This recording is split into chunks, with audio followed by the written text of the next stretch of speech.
Good day, beautiful people. This is one and only Charles Griffin coming to you again with another edition of Inspiration Hump Day.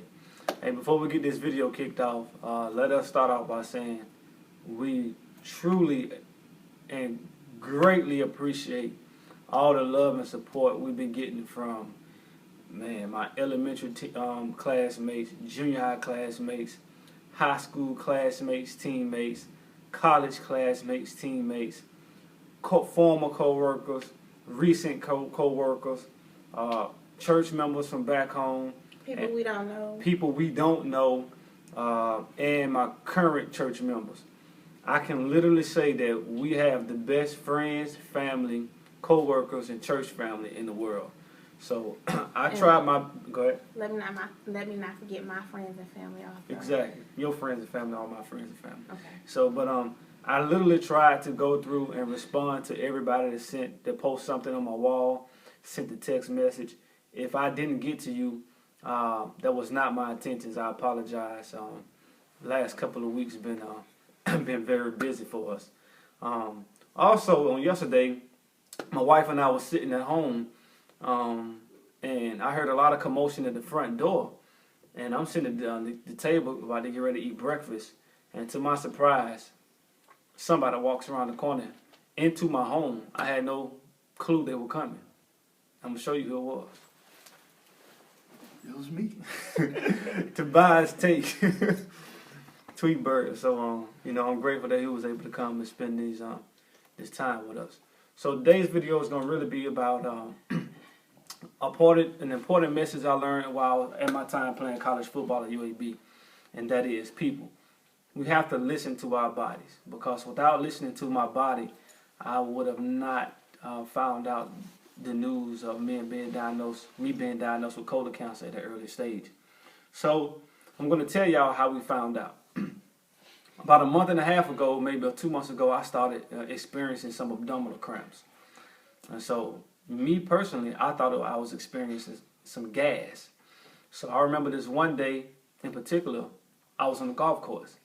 And playing really well, I might add. I shot a 78 that day. But anyway, I was experiencing a lot of abdominal cramps. It wasn't pain, it was cramps. I thought it was gas, and I was doing a lot of burping and passing gas. So I remember after the round, I got into the truck on the way back home. I just didn't feel right. So I stopped by the store and I bought some Zantac to take, thinking it was going to relieve my gas.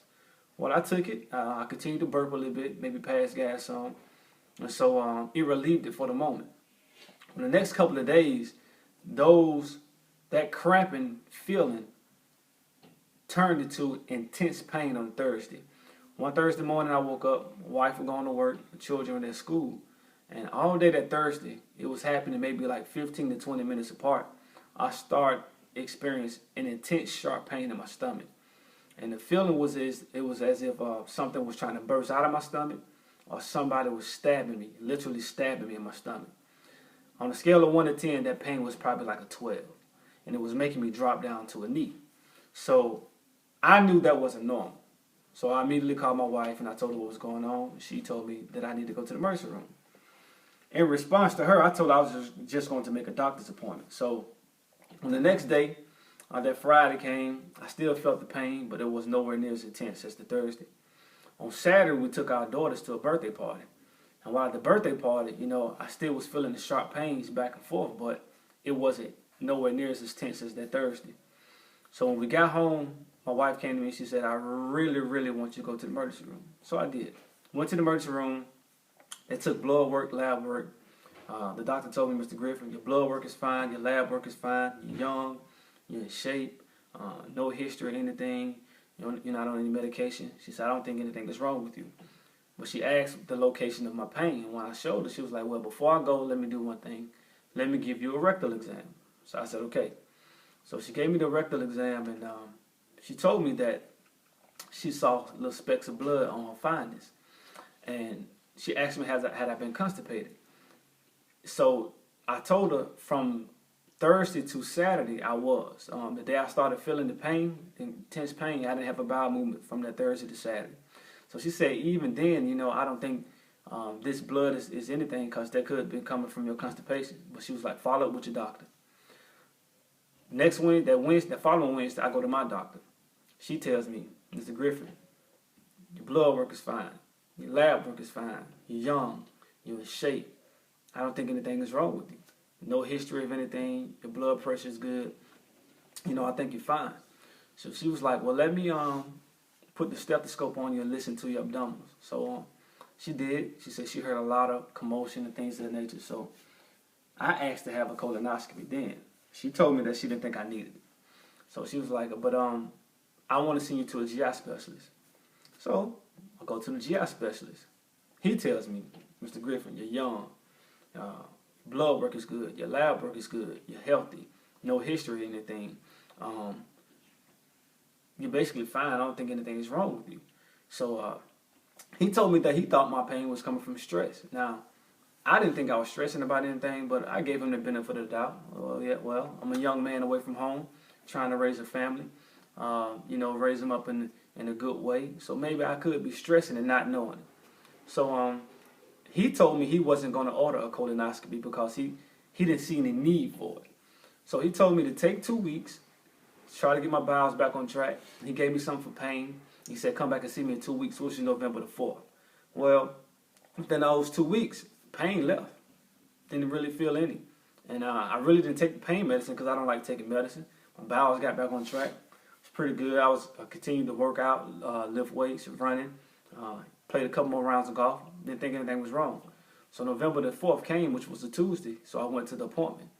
He asked me how the 2 weeks went. I told him just what I told you guys. He was like, well, that's good.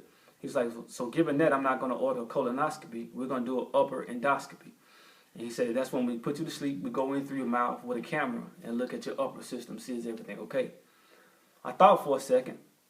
I reminisced and I thought back to the pain I was feeling probably like 2-3 weeks ago, how intense it was. So I told him, I said, Doc, I don't want to get the upper endoscopy. Then 2-3 weeks go by. I'm thinking to myself, I should have got the colonoscopy done. And that's bringing more worry and more stress, more pain to myself. If you say my pain was stress related. So I asked him, I said, if I'm already going to be asleep, just go ahead and do both. Go in through the top and go in through the bottom. He was like, all right, I don't think we're going to find anything, but if that's what you really want, we'll do it. He said, let's set it up for tomorrow, November the 5th. November the 5th came. We went. I had to do my bowel prep, drink all that nasty fluid to clean me out. My wife and I, we went to the doctor. They put me to sleep. I felt fine. I woke up. I felt fine. It took about 20 minutes for the anesthesia to wear off. Put my clothes on. We went into the room to wait on the doctor. He came in. He said, your upper endoscopy went really well. Everything looks fine. Then he said the dreaded word, 3-letter word that I didn't want to hear, but. When he said but, a feeling of doom just fell over me. Didn't know what he was going to say, but being that it was dealing with the colonoscopy, I knew it was kind of bad. He looked at us and he said, I was really taken back and surprised. When I turned the corner in your colon, I found a large tumor. He said, I'm not sure, but I'm almost 95% sure that it's cancer. I was literally numb for about 10 seconds. My wife basically didn't hear any more of the conversation. She had started to cry at the moment. I reached over, I hugged her, kissed on the forehead, told her everything was going to be all right. And I was so shocked that at that moment I couldn't even cry. I just looked at him and I asked him, what do we need to do next?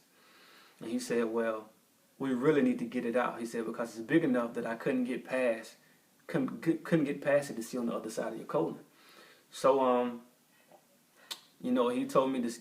I need to go get some more lab work done and, get an MRI to see on the other side of my colon. So he said, I'm going to set you up with the best surgeon in this area. She's on vacation. She'll get back on Monday or Tuesday. She'll give you a call. Long story short, she gave me a call on that Tuesday. We scheduled an appointment with her November the 13th, that Thursday.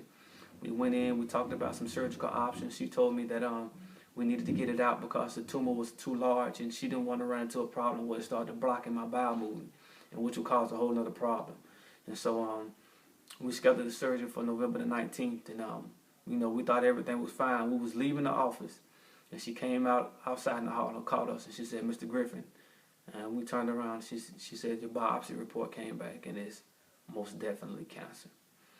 So that's how on November the 13th, we was diagnosed with colon cancer. So, the news, like I said before, it was shocking, but we know God is just working on us, and it's just something that we have to go through to get to where He wants us to be. And the most important thing is to bring awareness. We're wearing our blue shirts. All my Carver Wolverines, I apologize, but I am wearing Lanier blue, and but it's to represent the colon cancer awareness. And all the inboxes that I've been getting from men that has been asking, what were your symptoms? I really appreciate it, because one way to bring education to something is to make people aware of the problem. And this thing doesn't have any age, any ethnicity preference, male or female, it doesn't matter. So, I do encourage, no matter you're young or old, listen to your body. If something is not right. That pain I was experiencing, I knew it wasn't right. But I didn't think it was this. At work, so I was maybe thinking a hernia or something of that nature. But, cherish the times and think back on times when you've been through stuff. And I harken back to my days playing UAB, playing football at UAB, how the physical body can go through a lot, but your mind is the only thing that gets you through. So our mind and most importantly, our prayers are going to get us through. Listen to your body. I look forward to talking to you guys on next week for another edition of this Inspirational Hump Day. And as always, stay motivated. Keep God first. Take care.